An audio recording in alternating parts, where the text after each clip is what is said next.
अस्सलाम वालेकुम students, myself मौसमन वे जॉइंग डॉक्टर ऑफ फार्मेसी। तो आज हमने अपना स्टार्ट करना है चैप्टर नंबर 12, जो कि हमने इसका इंट्रोडक्शन तो ले लिया है। अब उसके बाद हम स्टार्ट करेंगे ह्यूमन नर्वस सिस्टम से। इसके अंदर हम न्यूरॉन उसको डिस्कस करेंगे, उसका स्ट्रक्चर, उसके फंक्शन, उसके टाइप्स को। It is very important regarding your board exams. तो अब हम इसके बारे में पढ़ते हैं। सबसे पहले मैं आपको बताऊँ कि what is human nervous system. Human nervous system क्या है? Human nervous system divided into two parts, यानी कि हमारा नर्वस सिस्टम टू पार्ट्स में डिवाइडेड है, सीएनएस और पीएनएस। सीएनएस मतलब centrally acting nervous system and PNS मतलब peripheral nervous system. Centrally acting nervous system में आता है ब्रेन और स्पाइनल कॉर्ड, और पेरिफेरल नर्वस सिस्टम जो है उसके अंदर आ जाता है नर्व्स। तो स्टूडेंट्स, अब हम लोगों ने जो कहते हैं कि जो कंपोजिशन है हमारे नर्वस सिस्टम की, वो न्यूरॉन या नर्व सेल से मिलकर बनी होती है। तो हम सबसे पहले इस न्यूरॉन या नर्व सेल इसके बारे में हम डिस्कस करते हैं।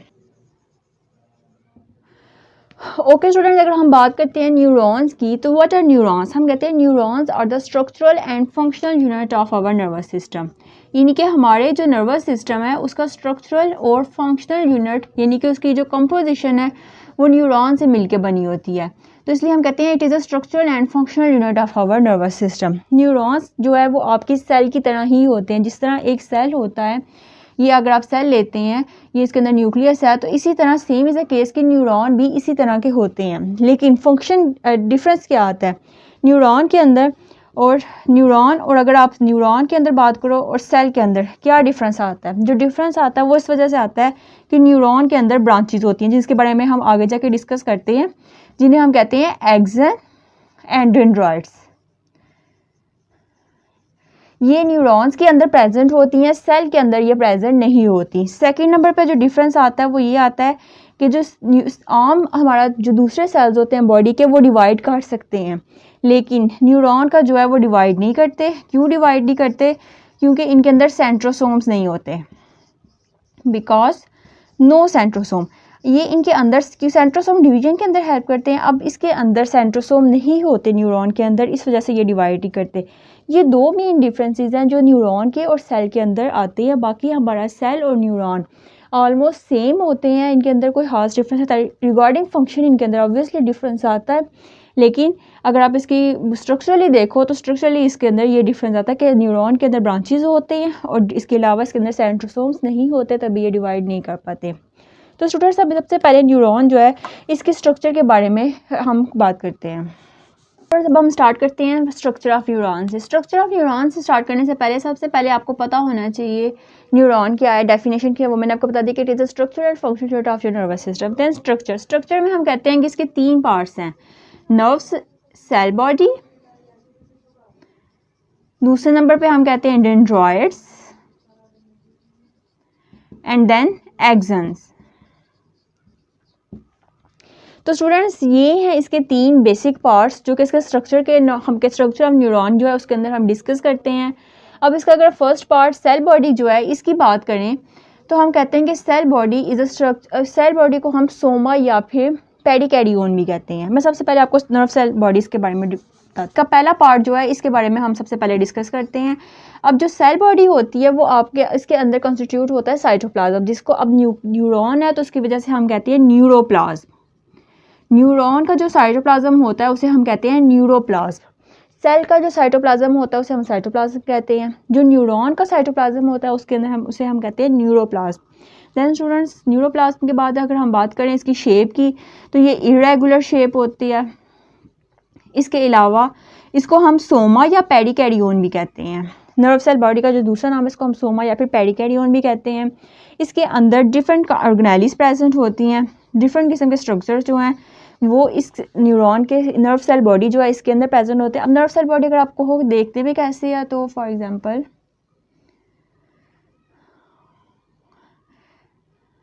ये जो अंदर आपको नज़र आ रहा है, this is nerve cell body. ये जो अंदर वाला पार्ट आपको नज़र आ रहा है ये नर्व सेल बॉडी होती है, ये यानी कि स्ट्रक्चर ऑफ न्यूरॉन के अंदर। तो स्टूडेंट्स, ये आप नर्व सेल बॉडी है। अब इसके अंदर ऑर्गेनेलिस होती हैं। अब इसके अंदर हम कह सकते हैं कि जो इसके अंदर स्ट्रक्चर्स जो मोस्टली प्रेजेंट होते हैं उनके अंदर होता है न्यूक्लियस। न्यूक्लियस जो होता है वो हमारा नर्व सेल बॉडी के अंदर प्रेजेंट होता है इस जगह पर। अब ये है कि जो न्यूरॉन है स्ट्रक्चर, इसके अंदर सेंट्रोसोम्स नहीं होते, इस वजह से इनका न्यूक्लियस जो है वो डिवाइड नहीं कर सकता। लेकिन एक आम सेल जो दूसरे सेल्स होते हैं बॉडी के अंदर, उसके अंदर सेंट्रोसोम्स प्रेजेंट होते हैं, इस वजह से उनका न्यूक्लियस जो है वो डिवाइड कर जाता है, लेकिन इसका न्यूक्लियस जो है वो डिवाइड नहीं कर सकता। देन अगर आप बात करते हैं तो इसके अंदर गोल्जी ऑपरेटस भी होता है। गोल्जी यानी कि आपने पढ़ा हुआ है, गोल्जी बॉडीज जो होती हैं वो भी इसके अंदर न्यूरॉन के अंदर प्रेजेंट होती है, जिनका काम क्या है कि packaging and formation of proteins to into granules. Then इसके अलावा इसके अंदर प्रेजेंट होता है mitochondria. Mitochondria is the energy house of our cell. तो ये एनर्जी जो एटीपी हमें मिलती है न्यूरॉन्स को, वो इस माइटोकॉन्ड्रिया की वजह से मिलती है। तो स्टूडेंट्स ये तो ऑर्गेनेलिज इसके अंदर होते हैं। इसके अलावा इसके अंदर न्यूरोफिब्रिल्स भी होते हैं। न्यूरोफिब्रिल्स जो होते हैं ये असल में माइक्रोफिलामेंट्स और माइक्रोफिलामेंट्स और माइक्रोट्यूब्यूल्स होते हैं, जो कि इनका काम ही होता है कि ये स्ट्रेंथ देते हैं न्यूरॉन को, मतलब इनके स्ट्रक्चर को मेंटेन करने के लिए बहुत इंपॉर्टेंट होते हैं। डिफरेंट काइंड ऑफ फंक्शनिंग के लिए ये इंपॉर्टेंट रोल प्ले करते हैं जो न्यूरोफिलामेंट्स होते हैं। इसके अलावा इसके अंदर हम कहते हैं निजल्स बॉडीज़ भी होती हैं। ये असल में इनकी ट्रिगर्ड अपीयरेंस होती है।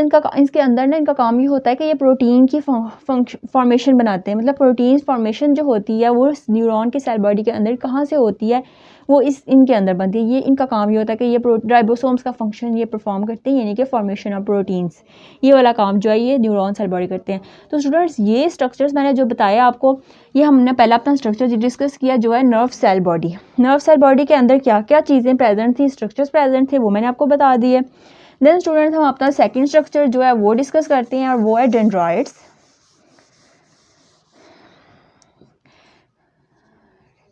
डेंड्राइट्स की अगर आप बात करते हो तो डेंड्राइट्स क्या हैं, ये वाले स्ट्रक्चर्स, ये ब्रांचेस जो कि इधर से सेल बॉडी से निकलती हैं, इन्हें हम कहते हैं डेंड्राइट्स। ये डेंड्राइट्स हैं।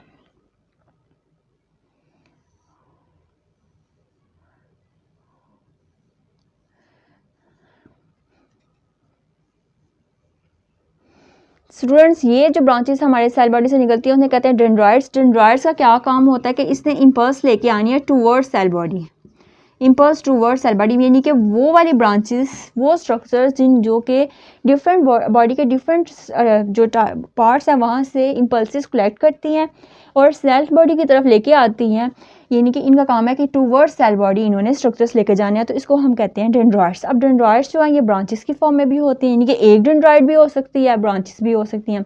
बाज़ औक़ात कुछ सेल्स न्यूरॉन के सेल्स ऐसे होते हैं जिनके अंदर डेंड्राइट्स प्रेजेंट नहीं होती, और कुछ होते हैं जिनके अंदर डेंड्राइट्स प्रेजेंट होते हैं, और कुछ के अंदर ब्रांचेस भी होती हैं, कुछ के अंदर सिंगल भी होते हैं। ये डिपेंड करता है सेल, न्यूरॉन के सेल टू सेल ये वेरी करती हैं। इसके अलावा इनका फंक्शन क्या है कि ये इन्होंने इम्पल्स सेल की तरफ लेके जानी होती है, तो इस वजह से हम कहते हैं डेंड्राइट्स। और वैसे ये क्या है, ये ब्रांचेज हैं जो कि न्यूरॉन से निकलती हैं। तो स्टूडेंट्स अगर हम अपने थर्ड स्ट्रक्चर जो है उसकी बात करते हैं, तो जो हमारा थर्ड स्ट्रक्चर है वो है एक्सन। अब एक्सन जो है ये अगर हम कहें ये कहाँ से निकलता है, तो हम कहते हैं it arise from axon hillock, arise from axon hillock, यानी कि इस जगह से, फॉर एग्जांपल अगर हम कहते हैं ये एक्सन है, ये वाला पार्ट जो है हम कहते हैं ये एक्सन है, तो जो इस जगह से निकल रहा है इसको हम कहते हैं एक्सन हिलक। अब ये हमेशा एक ही एक्सन होता है न्यूरॉन के अंदर। डेंड्राइट्स को तो हमने कहा था कि बहुत ज़्यादा डेंड्राइट्स हो भी सकते हैं, नहीं भी हो सकते, लेकिन एक्सन हमेशा एक होता है, ओनली वन। और इसका काम ये होता है कि इसने इम्पल्सिस लेके जानी है away, carries impulses away from cell body, away from cell body, यानी कि इसने सेल बॉडी से इम्पल्सिस अवे यानी दूर लेके जानी होती है। डेंड्राइट्स का काम तो ये था कि उन्होंने इम्पल्सिस कलेक्ट करना और सेल बॉडी की तरफ लेके आना। इम्पल्सिस का काम ये है कि इन्होंने away from the cell body लेके जानी होती है इम्पल्सिस, तो इसे हम एक्सन कहते हैं। अब इसके अंदर प्रोटीन सिंथेसिस नहीं होती, प्रोटीन जो हैं वो इसके अंदर सिंथेसिस नहीं करती डेंड्राइट्स के। डेंड्राइट्स जो हैं वो कर लेते हैं सोमा, जो हमारी सेल बॉडी है उसके अंदर होती है, लेकिन एक्सन के अंदर प्रोटीन सिंथेसिस का फंक्शन नहीं होता। क्यों? इसके अंदर निजल बॉडीज़ ही नहीं होती। मैंने आपको बताया था निजल बॉडीज़ का फंक्शन है कि उन्होंने सेल बॉडी में होती हैं और उन्होंने प्रोटीन बनाना होता है, लेकिन एक्सन के अंदर नहीं होती। इस वजह से ये होता है कि एक्सोनल फ्लो, एक होता है फ्लो जिसका नाम है एक्सोनल फ्लो, एक्सन है उसका फ्लो को कहेंगे एक्सोनल फ्लो। इसमें क्या होता है कि जो प्रोटीन्स हैं वो सेल बॉडी से बन के आती हैं और वो एक्सन की तरफ फ्लो कर जाती हैं, तो इसको हम थ्रू डिफ्यूजन प्रोसेस हम इसे कहते हैं एक्सोनल फ्लो। तो स्टूडेंट्स ये था स्ट्रक्चर ऑफ न्यूरॉन जो मैंने आपको डिस्कस किया। सेल्स, श्वान सेल्स असल में ये जो आपको सेल्स बने हुए नज़र आ रहे हैं इन्हें हम कहते हैं श्वान सेल्स। फॉर एग्जांपल अगर हम इसे थोड़ा सा देखें तो अब आप ये देख सकते हो कि ये फिर स्पेस और फिर ये इस तरह ये बने होते हैं, मतलब दरमियान में ना स्पेस होती है। तो स्टूडेंट्स ये जो सेल होते हैं इन्हें हम कहते हैं श्वान सेल्स। श्वान सेल्स जो होते हैं इनके ऊपर ये एक सीक्रेट करते हैं एक इंसुलेटिंग लेयर को जिसको हम कहते हैं माइलिन शीथ। अब अगर आप कहो कि श्वान सेल्स की फॉर्मेशन माइलिन शीथ ये बनाते हैं, श्वान सेल्स का काम होता है इन्होंने माइलिन शीथ बनाना है। अब माइलिन शीथ का जो प्रोसेस होता है माइलिन शीथ की फॉर्मेशन को हम कहते हैं माइलिनोजेनेसिस, यानी कि formation of myelin sheath by the Schwann cells is called myelinogenesis. इस प्रोसेस को हम कहते हैं।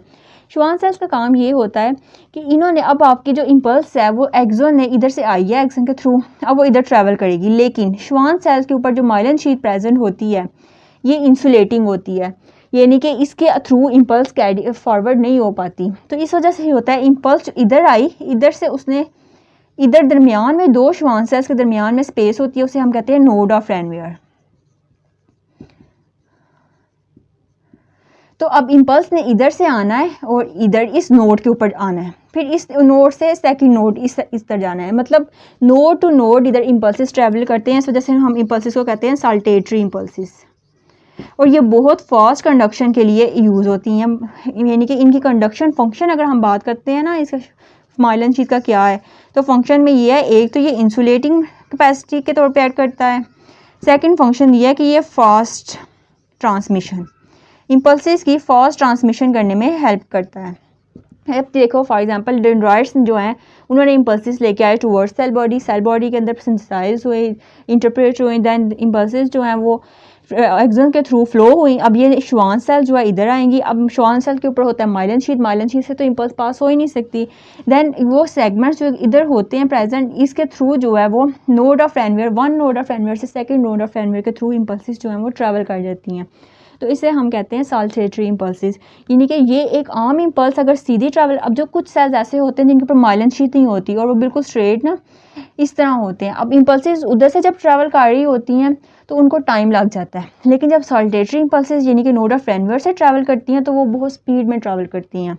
तो इस वजह से कुछ सेल्स श्वान ऐसे होते हैं जो माइलिनेटेड होते हैं और कुछ माइलिनेटेड नहीं होते जिन्हें हम नॉन माइलिनेटेड भी कहते हैं।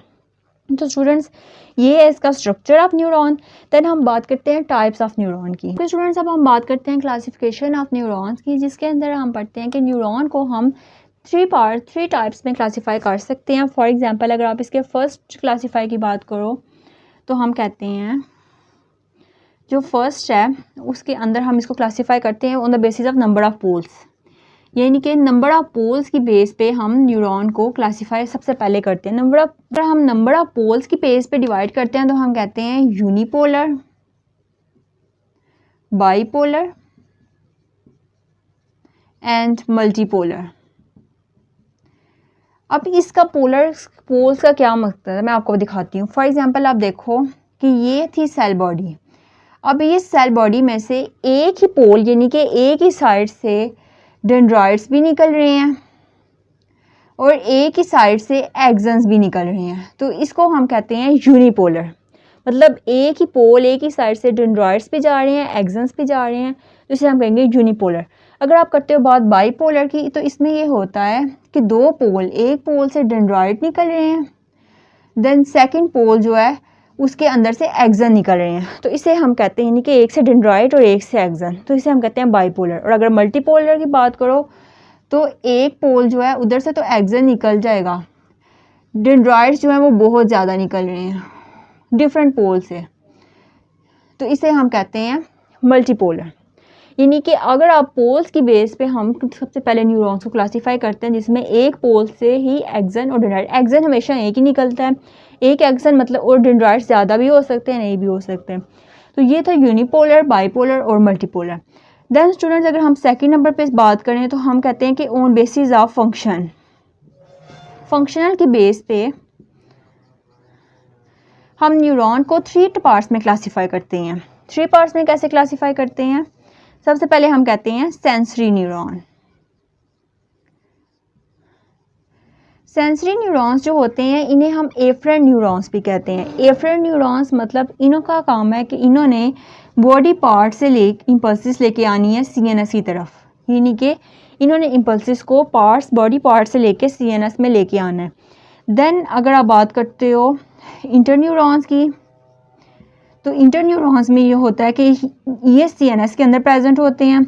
इनका काम ये होता है कि इन्होंने इन्फॉर्मेशन जो बॉडी पार्ट्स में सेंसरी न्यूरॉन्स लेके आए हैं इनके पास, इन्होंने उस इन्फॉर्मेशन को इंटरप्रेट करना है, उसको प्रोसेस करना है और फिर इन्होंने आगे से मैसेज कन्वे करना होता है मोटर न्यूरॉन्स को कि वो इफेक्टर्स तक अपना रिस्पॉन्स जो है वो पहुँचाएँ। अब इनका काम ये है कि इन्होंने सीएनएस से इफेक्टर ऑर्गन्स तक बॉडी को जो इम्पल्स है उसको लेके जाना होता है। स्टूडेंट्स ये है फंक्शनल बेसिस जिसकी बेस पे हम क्लासीफाई करते हैं like sensory neurons, interneurons and motor neurons. Sensory parts body part से सीएनएस की तरफ लेता है। इसका जो एक्सन्स होते हैं वो शॉर्ट होते हैं और इसके डेंड्रॉइड्स लॉन्ग होते हैं सेंसरी न्यूरॉन के। और जो मोटर न्यूरॉन होता है, मोटर न्यूरॉन का ये सीन होता है कि इसके एक्सन्स लॉन्ग होते हैं और डेंड्रॉइड्स शॉर्ट होते हैं। ठीक हो गया स्टूडेंट्स, ये था हमारा फंक्शनल बेसिस जिस पे हमने क्लासीफाई किया है। देन स्टूडेंट्स इसके बाद हम अगर थर्ड पे अपने क्लासीफाई करते हैं तो हम थर्ड नंबर पे लेंथ की बेस पे हम क्लासीफाई करते हैं। लेंथ में हम कहते हैं गोल्जी टाइप 1, गोल्जी 1 और गोल्जी 2 न्यूरॉन्स। गोल्जी 1 और गोल्जी 2 की बेस पे गोल्जी 1 में शॉर्ट एक्सन्स होते हैं और गोल्जी 2 जो है इसके अंदर लॉन्ग एक्सन्स होते हैं और ये स्पाइनल कॉर्ड वगैरह में प्रेजेंट होता है। स्टूडेंट्स ये थे हमारा क्लासिफिकेशन ऑफ न्यूरॉन, मैंने आपको इसका बता दिया। अब नेक्स्ट लेक्चर हम स्टडी करेंगे नर्व। Thank you very